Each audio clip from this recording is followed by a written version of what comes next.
Nosso estudo terá a colaboração dos amigos Ives Pacuri e Richardson Miranda.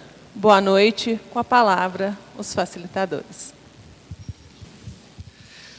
Boa noite a todos, boa noite aos internautas que também nos assistem nesse momento. Com a primeira pergunta que nos chega hoje é a seguinte: com o acontecimento sobre João de Deus, se for realmente verdade, não tinha como a espiritualidade impedir esses crimes? Para nós compreendermos essa situação que tem ocorrido com o médium João de Deus, primeiramente nós temos que nos reportar a questão de que todos nós, por mais que pareçamos evoluídos, nós estamos aqui no mundo de provas e expiações. Então, nós ainda temos questões a serem esclarecidas, nós temos que nos aperfeiçoar e temos que nos corrigir. Os médiuns que aqui estão conosco, principalmente esses com a mediunidade mais ostensiva, como é o exemplo do João de Deus, nós temos que lembrar que eles não são seres especiais. Pelo contrário, a espiritualidade sempre nos traz que quanto maior a mediunidade ostensiva, maior o compromisso do médium. O médium tem mais questões para aperfeiçoar e resgatar. É como se fosse dada para esse médium uma ferramenta extra, para ele fazer hora extra mesmo de trabalho, porque ele tem muito serviço acumulado. Então, antes de vir reencarnar, o médium, ele já assume esse compromisso no plano espiritual. Ele é desejoso desse compromisso, porque ele sabe das necessidades que ele tem para evoluir e sabe que a mediunidade assumida com responsabilidade e compromisso, ela é uma ferramenta muito benéfica, principalmente para a sua evolução, que é a melhor forma de nos ajudar é ajudando os outros.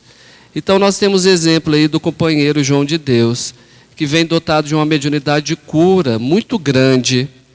Nesse ponto nós não questionamos essa mediunidade, assim como também não questionamos todo o bem que ele já fez. Mas antes disso, ele também se trata de um espírito imperfeito, que está aqui para passar por provas e expiações e evoluir. A mediunidade bem exercida, bem assistida, ela faz com que o médium ele mantenha um padrão de vibração mais elevado e tenha menos chance de desenvolver com as vibrações negativas e de recair nas suas próprias imperfeições. Mas não significa que não existam imperfeições nesse médium. Ele não é um ser perfeito, ele não é um santo que está aqui. Assim como todos nós, ele está aqui também para aprender e evoluir. Então, quando chega na questão do livre-arbítrio, o médium, assim como todos nós, que também somos médios em maior ou menor intensidade, e por isso que nós usamos o termo ostensivo, que são aqueles que têm a mediunidade mais aflorada, que têm uma urgência maior de trabalhar com essa ferramenta, ele tem que refletir sobre quais são as suas necessidades evolutivas, o propósito dessa mediunidade e como ele vai exercê-la. E ele tem o seu livre-arbítrio, assim como todos nós. Vai chegar o momento que ele, por si só, tem que tomar as decisões a qual caminho ele vai seguir. Como eu falei anteriormente, ele pode ser melhor assistido e ter menos chances de cair.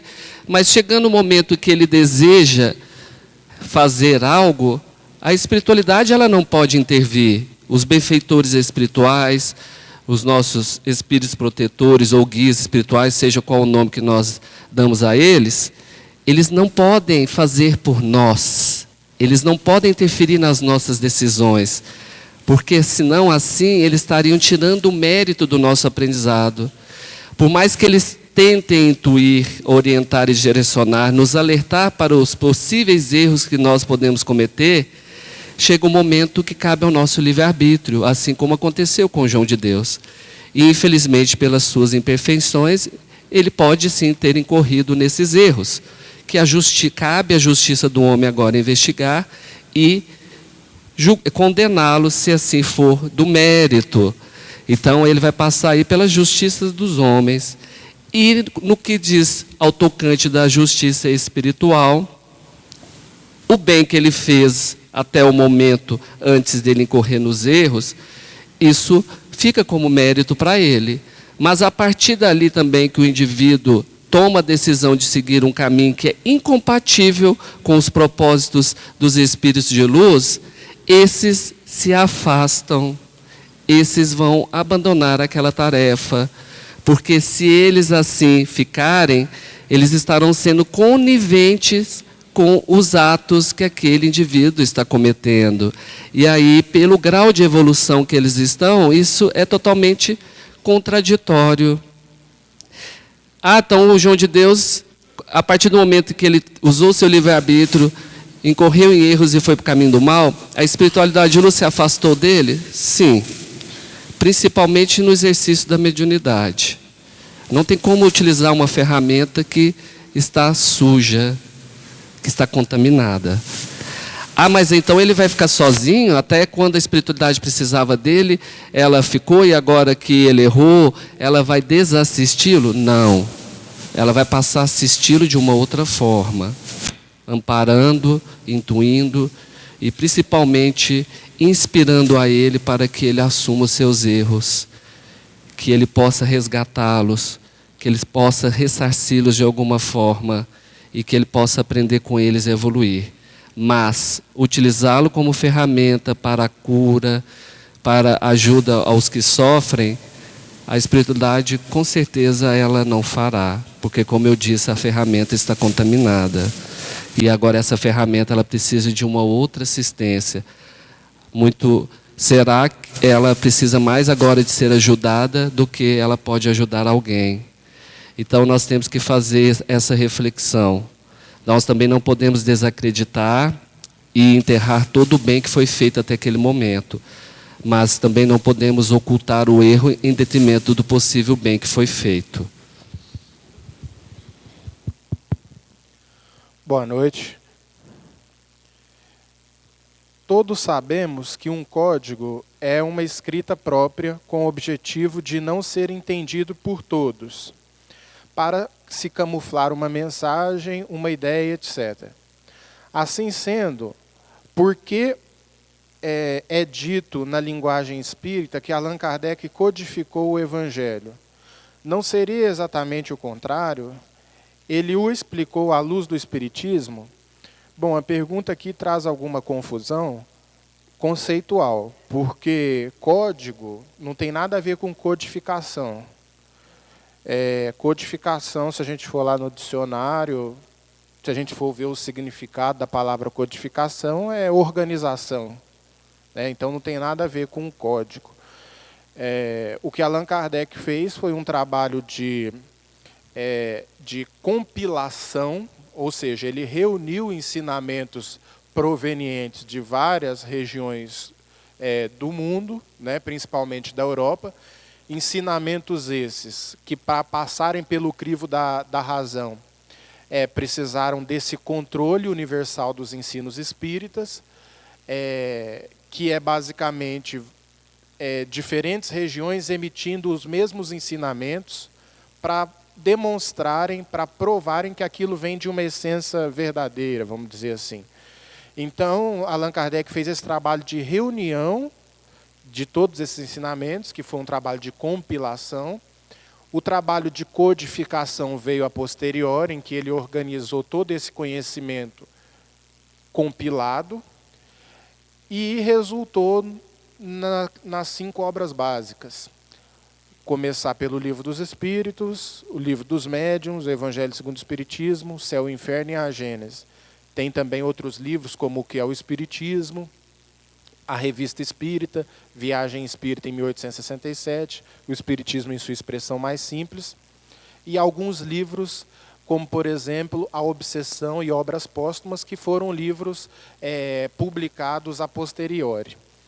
Então, codificação, nesse sentido, Não tem nada relacionado a um código, não. É simplesmente um trabalho de organização do conhecimento. E é justamente esse o trabalho que Allan Kardec teve. Um trabalho que contou com a ajuda dos espíritos, que mesmo antes da doutrina espírita surgir no orbe, esses espíritos eles já trabalharam em prol de um preparo psíquico do planeta, a fim de que o conhecimento espírita, quando chegasse, não parecesse tão estranho. Mesmo assim, foi estranho, mas seria ainda pior se não tivesse tido todo um trabalho prévio de um planejamento do preparo do terreno, do preparo do território, até que novo ensinamento pudesse surgir. E a espiritualidade trabalha assim em todas as épocas da humanidade. Se a gente for analisar as 3 revelações, mosaica, cristã e espírita, essas 3 revelações, como nos colocam os espíritos, elas necessitaram de um trabalho anterior de preparo para que elas pudessem se consolidar. Porque senão, certamente, o conhecimento que elas trouxeram seria abortado. Porque não haveria o preparo das criaturas no sentido de uma certa maturidade para estar compreendendo aqueles ensinamentos. Então, se a gente for pegar Jesus, por exemplo, 800, 700 anos do advento do Messias, muitos profetas como Jeremias, Isaías, eles já falavam sobre um advento de um Messias que viria fazer grandes coisas, trazer a mensagem divina na sua exemplificação máxima. Então, esses profetas nada mais eram do que médiuns à época de Jesus, anunciando a vinda de Jesus, porque a percepção psíquica deles se antecipou à aproximação de Jesus do orbe.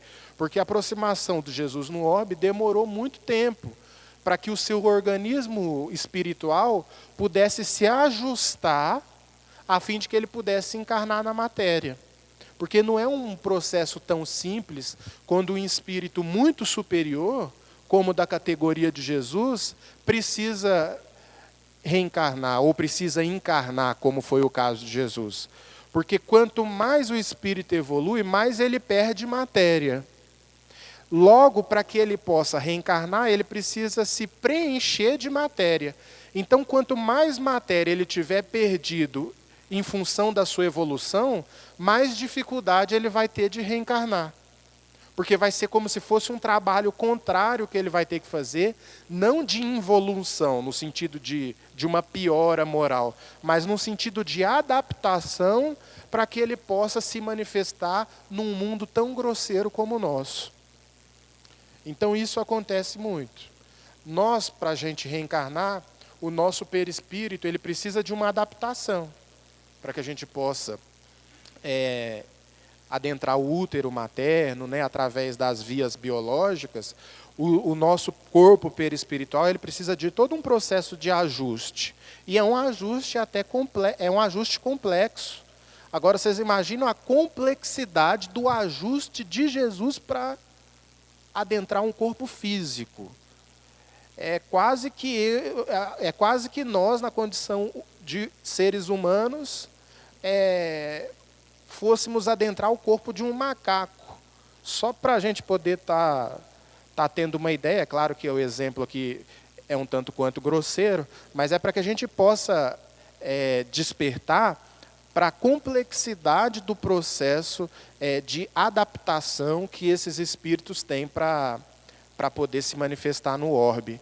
E nesse processo de adaptação sempre há um preparo prévio a nível populacional dos espíritos encarnados para recebê-los. Então, na codificação espírita, antes da codificação espírita, melhor dizendo, muitos espíritos reencarnaram na condição de médiuns para poder estar preparando o psiquismo das pessoas através da mediunidade que naquele período em que Allan Kardec começou a organizar o conhecimento espírita estava bastante pungente na época.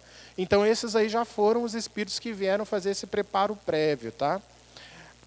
Mas a pergunta é só um equívoco conceitual, nada mais que isso.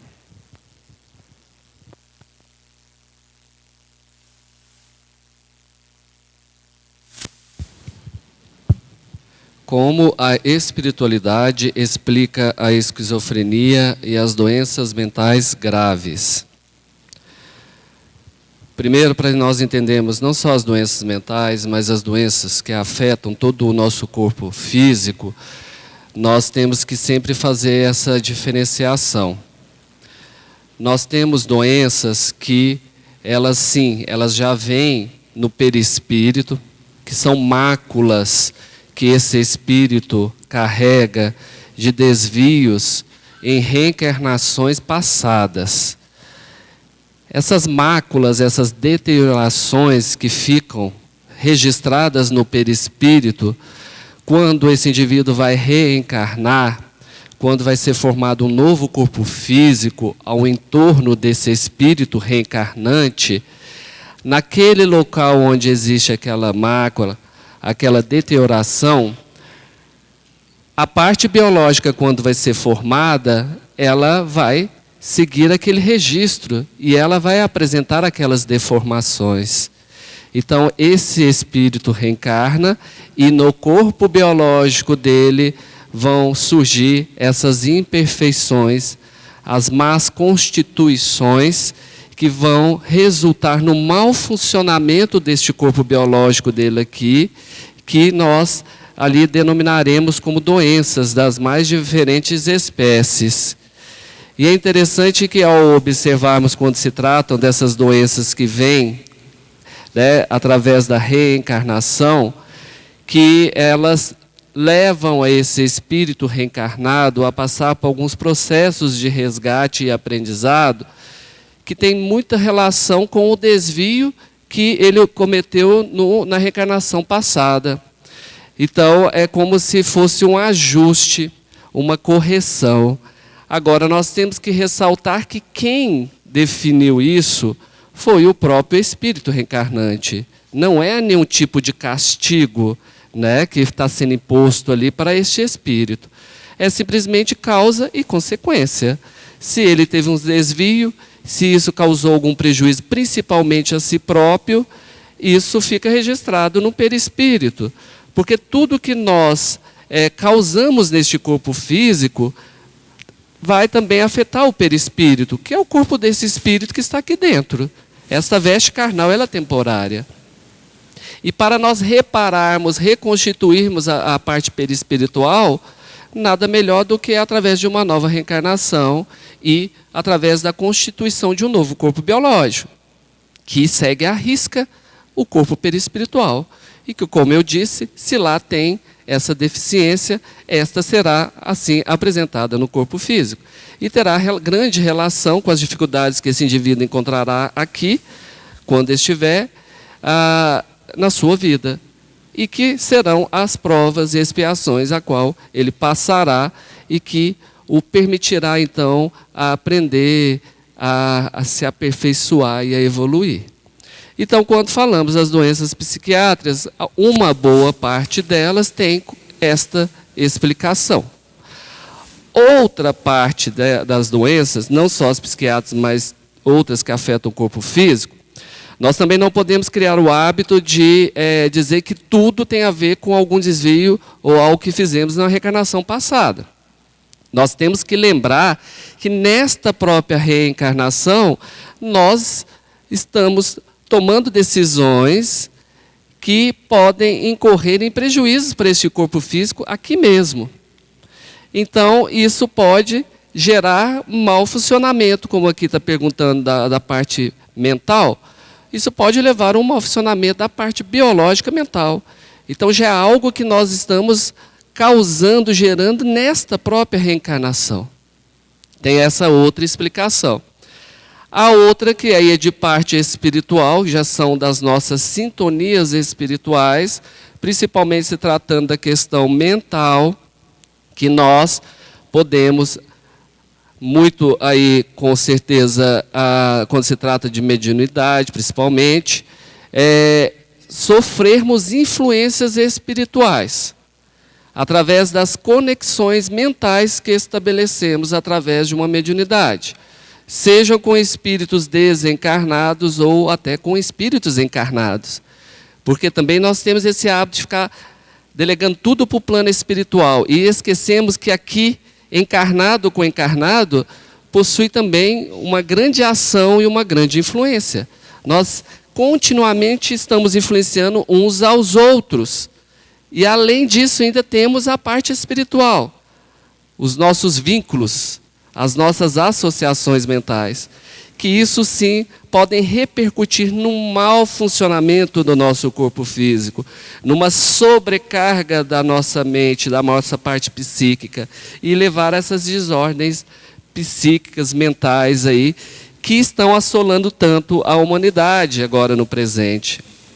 Aí nós vemos que dentro da área da psiquiatria tem um ditado que é interessante, que fala assim, por exemplo, depressão é excesso de passado, estresse é excesso de presente e ansiedade é excesso de futuro. Isso é para a gente refletir qual que é o equilíbrio que nós estamos estabelecendo. Nós não podemos ficar presos no passado, nem vivendo muito intensamente o presente e muito menos na expectativa do futuro. Tem uma pergunta que nos chegou aqui, a gente vai priorizar as perguntas da noite. Eu vou responder ela rápido, mesmo porque eu não sei responder. Então, é só dizer que não sei, fica muito fácil. Aí depois, mas eu vou deixar aqui para ser respondida por outros companheiros que aqui estiverem. A pergunta diz assim: por que está acontecendo tanta morte coletiva? Tem alguma coisa a ver com a data limite de Chico Xavier? Para quem não sabe, a data limite foi um documentário que saiu, documentário e até um livro também, baseado em algumas profecias que o Chico estabeleceu no programa Pinga Fogo, na TV Tupi, canal 71, se eu não me engano, em que ele estabelece que 2019 seria um ano determinante. Seria um ano determinante em que, se o mundo conseguisse passar por 2019 sem guerra nenhuma, sem a humanidade entrar num conflito de caráter mundial, a espiritualidade destinaria para a Terra grandes prodígios no campo da ciência, no campo da comunicação, no campo da filosofia. Tá? Porque a espiritualidade ela trabalha assim, com planejamentos meritórios do coletivo, né? Vamos dizer assim. Então, essas mortes coletivas que está acontecendo, pode ter a sua raiz, sim, nessa profecia do Chico Xavier, em que todo momento em que a transição se encontra no ápice, que uma transição se encontra no ápice, vamos dizer assim, acontecimentos mais intensos, eles costumam ocorrer. Toda vez que a transição ela se encontra ali no ápice, no pico, no seu mais alto grau de passagem para um estado diferente daquele que ele se encontra, certamente as coisas costumam ficar meio conturbadas, né? É só a gente ver que para a formação, se a gente for parar para analisar a astronomia, por exemplo, a formação de uma estrela, ela começa sempre através de uma agitação gasosa, depois uma explosão, e a partir daquela explosão, novos planetas eles surgem.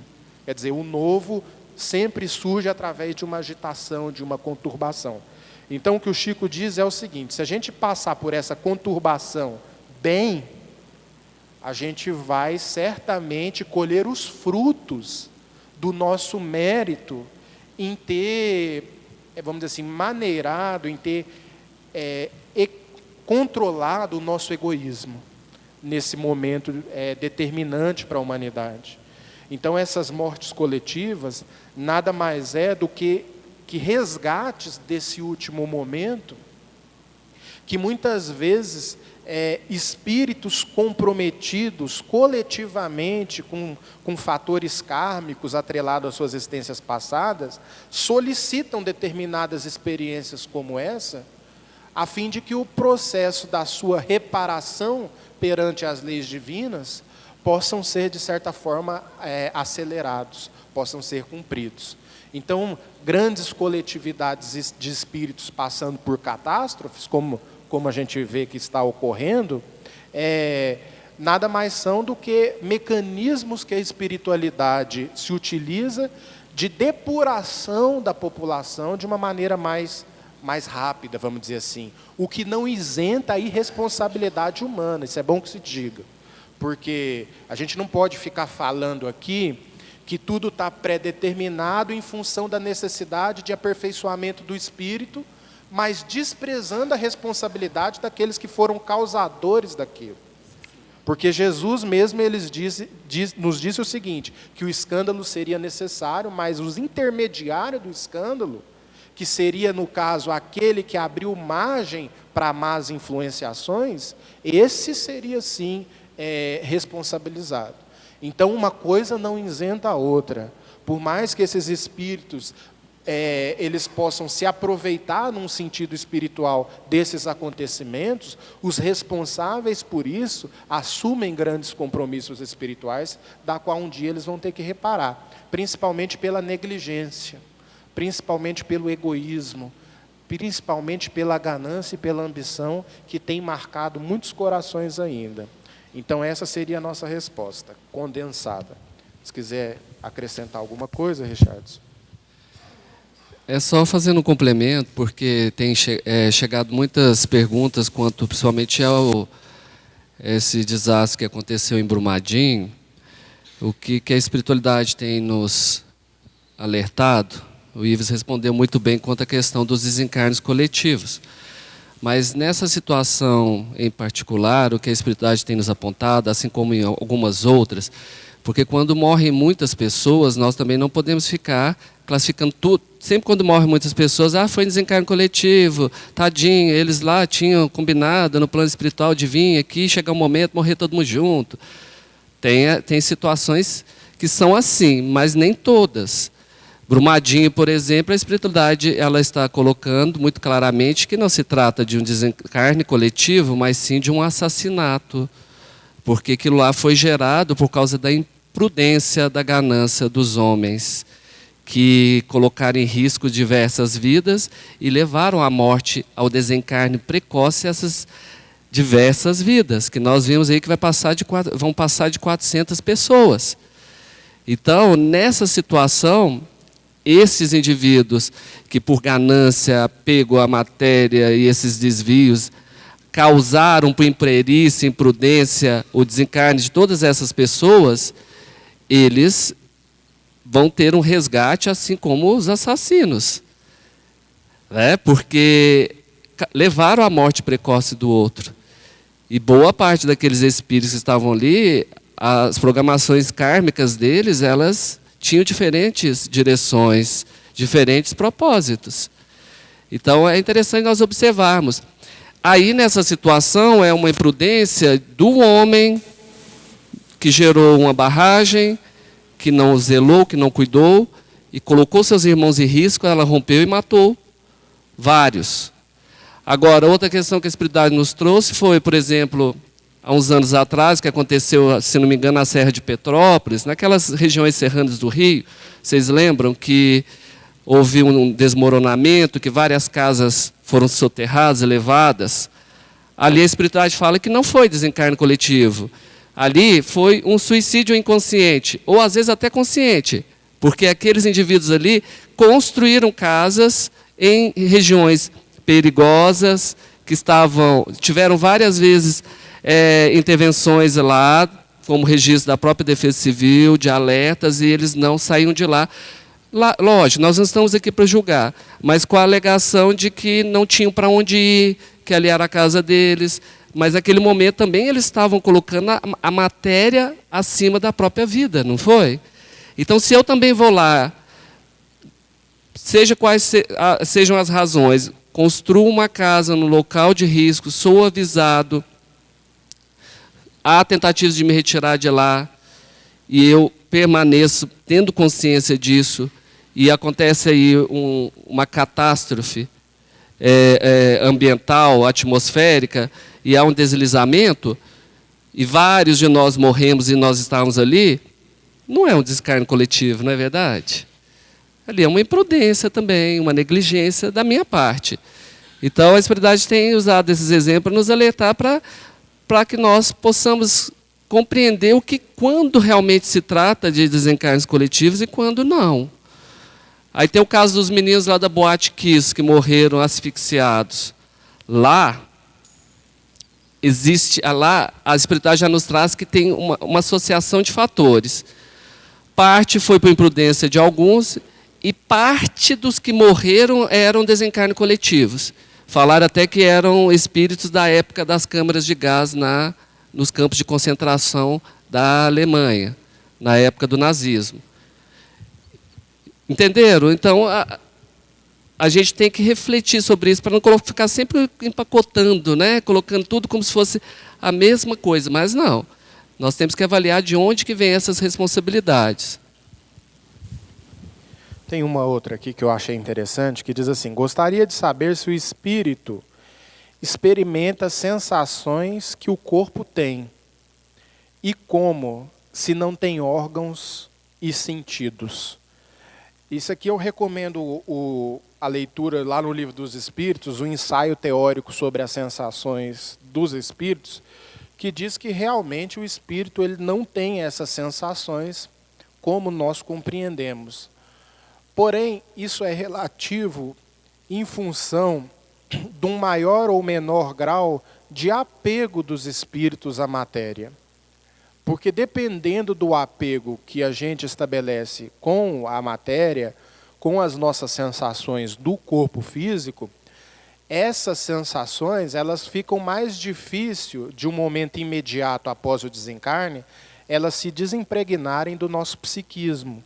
E aí sim eu vou sentir as mesmas sensações de quando aqui na carne. Então é tudo uma questão de um pouco mais e um pouco menos de apego à matéria.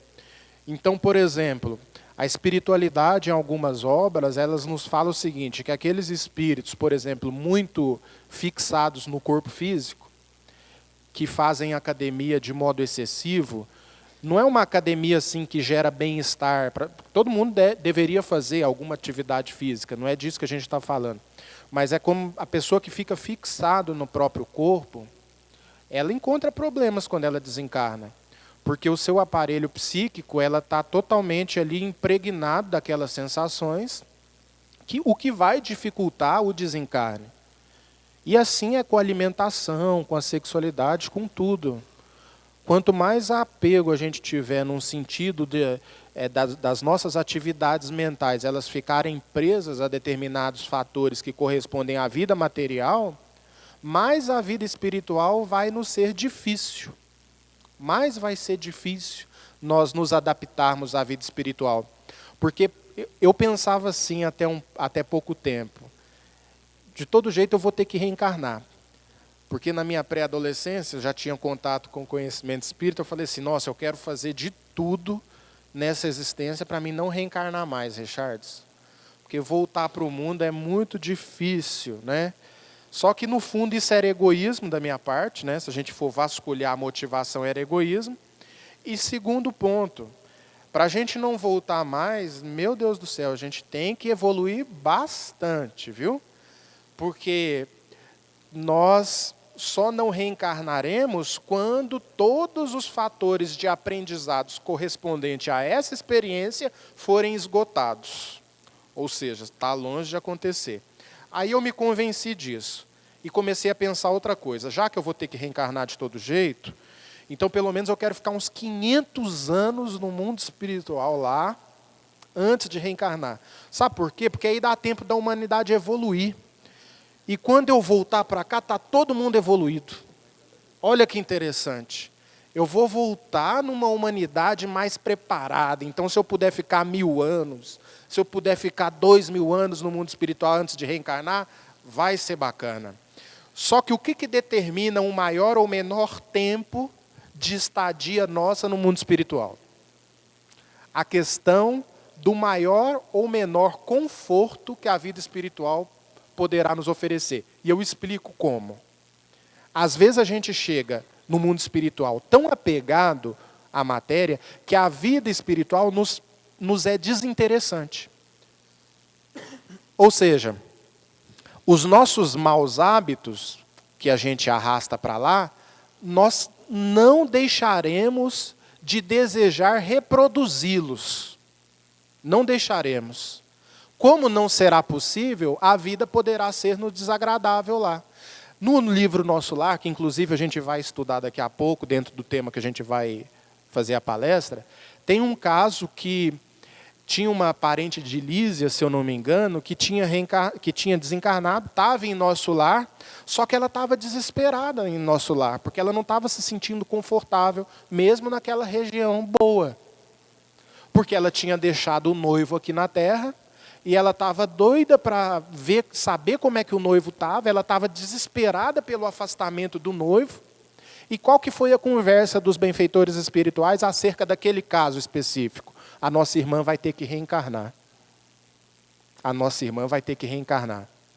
Porque a dificuldade pelo fator inadaptabilidade no mundo espiritual foi tão grande que, como a espiritualidade ela não te agride no seu momento evolutivo e sim te respeita, certamente a reencarnação vai ser mais rápida. Eu converso com meu irmão de vez em quando e ele diz o seguinte, você fica fazendo essas palestras espírita aí, não sei o que tem, mas eu vou te dizer uma coisa, vou te ser bem sincero.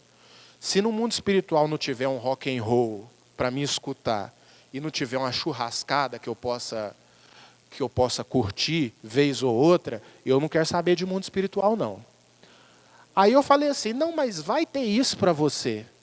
É isso que você quer? Rock and roll, churrascada, cervejinha também? Cervejinha também. Vai ter.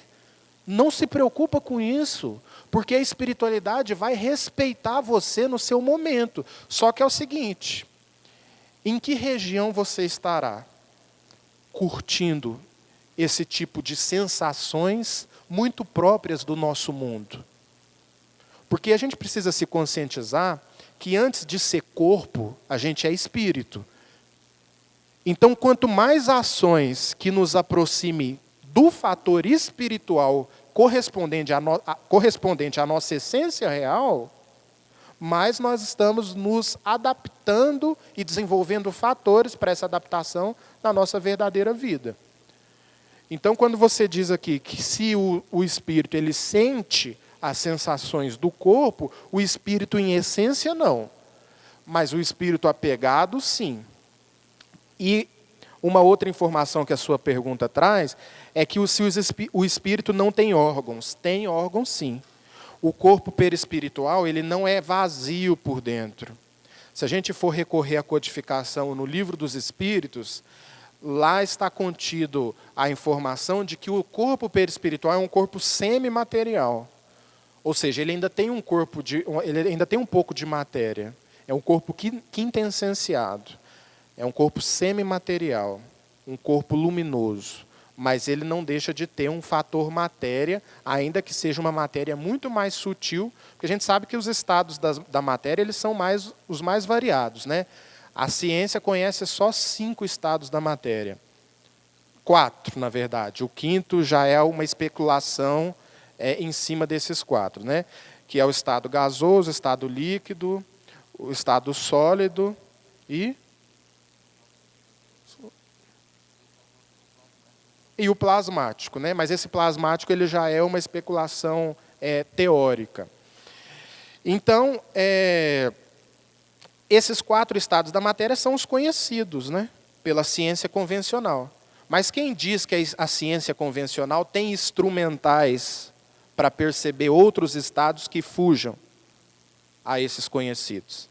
Às vezes é um problema não da não existência, mas da falta de ferramentas para investigar essa existência por agora não conhecida.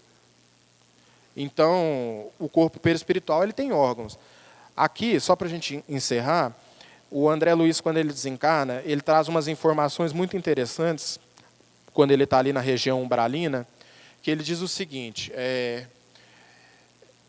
sabia não pertencer ao número, nas zonas inferiores, tá, essa passagem. Ele diz o seguinte, tinha consciência de não mais pertencer ao número dos encarnados no mundo. Então, ele estava pensando isso, quando ele estava lá naquela região em dificuldade. E ele coloca assim, e meus pulmões continuavam a respirar a longos haustos. A minha roupa se rompera com os esforços da resistência, crescera a minha barba, Ou seja, essas informações, esses detalhes, vêm nos dizer que, dependendo do apego, até sua barba cresce, né?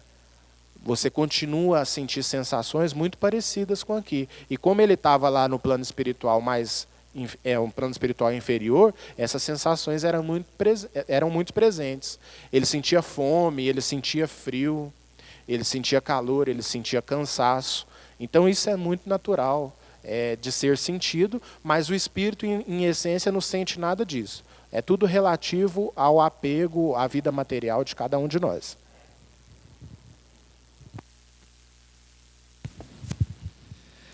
Ives, e relembrando, né, o seu desejo vai ser muito bem aceito, porque a fila do lado espiritual é muito grande, porque quando nós lembramos que nós temos 7 bilhões de espíritos encarnados, e do outro lado nós temos 3 para cada um de nós. Então nós temos 21 bilhões de espíritos desencarnados só na orla espiritual da Terra. Então, desencarnar e querer voltar não é tão rápido assim. Às vezes eu até brinco e falo, às vezes as pessoas, a avózinha morreu, nasceu um netinho, na semana seguinte, é a avózinha que voltou. Eu falei, calma, deixa respirar lá do outro lado, meu filho, porque não dá tempo. O povo acha que reencarnar é uma coisa assim, né? Igual pegar um ônibus ali na esquina da padaria. Demora. Tem gente na fila. Salvas compulsórias, como você falou, da sobrinha, prima do Lísias, né? Da sobrinha da Laura, mãe do Lísias. Então, fora isso, no plano espiritual, o desejo de progredir, de evoluir é muito grande. Então, todos querem vir. Então, nós temos que pensar. Tem uma pergunta aqui, que é como controlar a raiva e o desejo de vingança alguém que me fez mal. Tem outras duas que são próximas, que é como trabalhar a inveja, segundo o Espiritismo, principalmente com a vida dos outros nas redes sociais. Sempre melhores que a minha. Tem alguma vida na rede social que não é melhor que a nossa, gente? Eu queria morar no Facebook, vocês não queriam? O Instagram é melhor, porque é só fotos, né? E aparece um concurso de beleza. Não tem ninguém feio. Ninguém precisa de cirurgião plástico. O Facebook só viagem. Nessa época é uma tragédia. Quem não está de férias morre, né? Então, há vida diferente de lá. E como é muito errado desejar o insucesso do outro, mesmo quando esse sucesso custou a minha felicidade. Por que eu reuni as 3? Falei anteriormente aqui que nós estamos no mundo de provas e expiações. Cada um de nós que está aqui está num nível diferente de evolução. Ou vocês pensaram que todo mundo está no mesmo nível. Não está. Tem pessoas que estão um pouquinho mais à frente, outras um pouquinho mais atrás do que nós. Então eu gosto de usar muito o exemplo da escada. Nós estamos no degrau da escada. Tem gente que está no degrau acima, tem gente que está no degrau abaixo. Mas fica uma média ali, não muito distante. Os mais evoluídos estão os 2 degraus acima, outros 2 degraus abaixo. Quando nós estamos dedicando a nossa reforma íntima, ao nosso conhecimento, à nossa evolução, a primeira coisa que nós temos que tomar cuidado é de não ir com muita sede ao pote.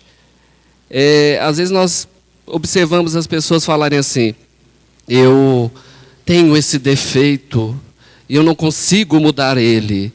Eu acho bonito que nas orientações espirituais sempre falam assim, que bom que você descobriu esse defeito. Até ontem você nem sabia que tinha. Então já evoluiu. Não é da noite para o dia que nós vamos corrigir tudo. O primeiro passo é tomarmos consciência. Se nós já estamos falando aqui, eu tenho inveja de quem está no Facebook. Mas não tem não, bobo, porque é tudo mentira. Vai lá e posta a melhor foto, tirou 20 mil fotos antes, aquela que ficou bonita eles postam. Aí você acha que que a pessoa não é daquele jeito. Muitas das vezes ela deve estar dentro do quarto chorando, frustrada, infeliz. Então, nós temos que avaliar primeiramente, se eu tomo consciência das minhas imperfeições, gente, eu fico feliz demais. Quantas reencarnações a gente nem percebia que a gente tinha?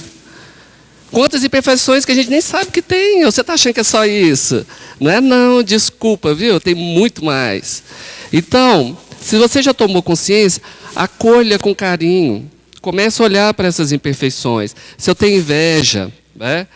Se eu tenho desejo de vingança, olha que bonita, a pessoa falou que tem desejo de vingança, dela assumir isso primeiramente para ela, porque ela assumiu, né?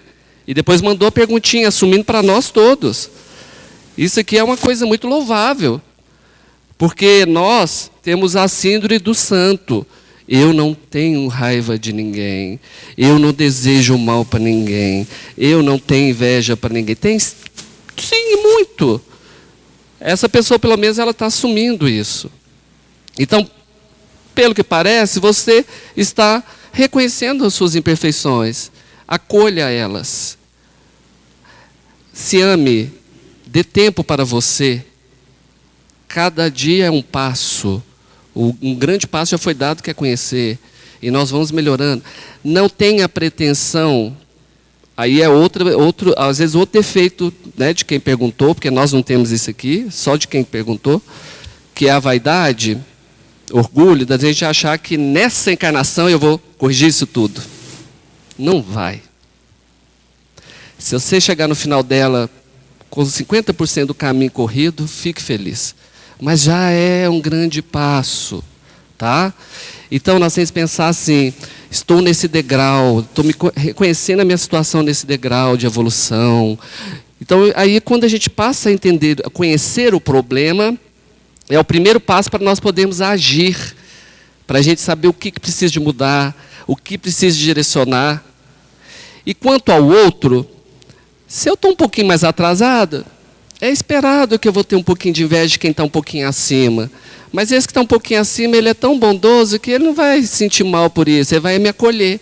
Assim como eu tenho que fazer com quem está abaixo.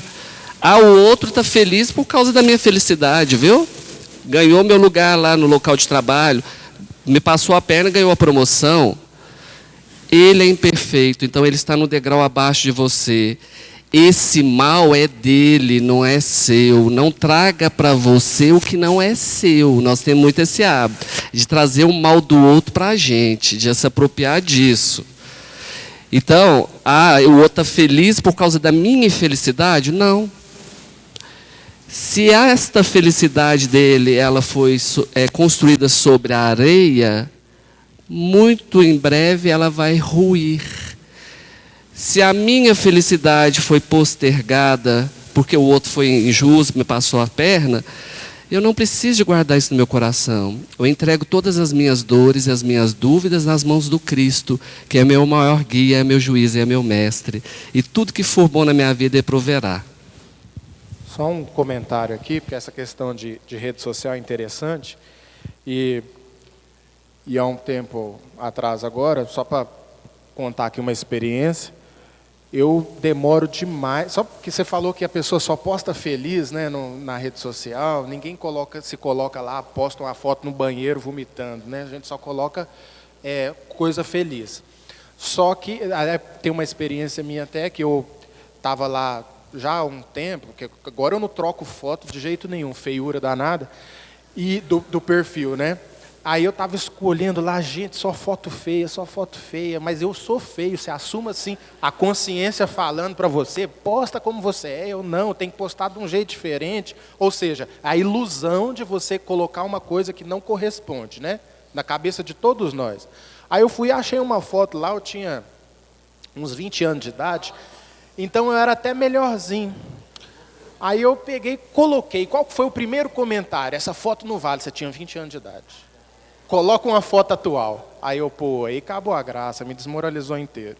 Mas isso aí essas questões a gente não deve se apegar muitas a elas não, porque não representam a realidade. Todo mundo busca parecer mais do que realmente é. Na vida em sociedade, isso é uma verdade incontestável. Nós que estamos aqui, vocês que estão aí sentados, todos nós buscamos parecer mais do que a gente realmente é, em termos morais, em termos intelectuais, porque é uma forma da gente poder facilitar a nossa convivência. O desenvolvimento de máscaras. Conforme a gente vai se tornando mais conscientes, mais atenção a gente vai dando a esse problema, que é um problema real, da qual a gente deve se despir nos tornando pessoas mais autênticas, mais reais. Os nossos relacionamentos, a partir daí, começam a ser relacionamentos mais saudáveis, os nossos vínculos mais duradouros e assim por diante, pela autenticidade do desenvolvimento de nós assumirmos para nós mesmos e para o mundo aquilo que a gente verdadeiramente é.